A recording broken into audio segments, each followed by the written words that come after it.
The CDC says voting in person while under quarantine because of COVID exposure is allowed. This question popped up over Governor Kemp's recent exposure to COVID-19. We also learned the governor had not voted yet. Liza Lucas joining us now from the 11 Alive Bridge. And Liza, the governor's office says Kemp tested negative and requested an absentee ballot. That is correct. Requested that absentee ballot, and the governor's office also tells us that the Governor Kemp is quarantining right now per Department of Public Health guidelines.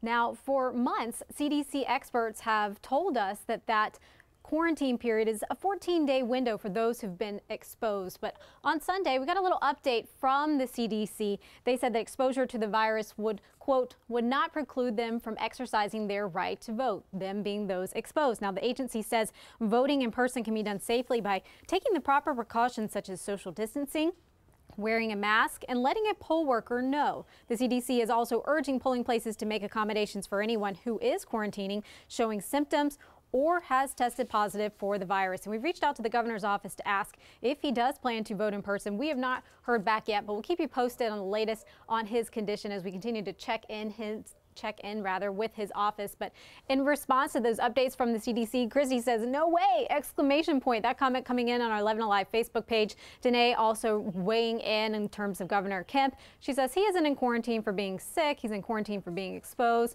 Besides that, mask and social distancing work, right? Question mark. And then Brenda says if Kemp's tests are negative, she sees no problem. Surely he's checking daily. Again, we're going to be checking as well here at the 11 Alive Bridge and keep you posted on the very latest. All right, something to keep in mind as you head to the polls. Liza, thank you. And the 11 Alive Voter Access Team is committed to making sure your voices are heard. Send us an email at whereatlspeaks@11alive.com or text us at 404-885-7600. And check out our voter guide on 11alive.com/vote.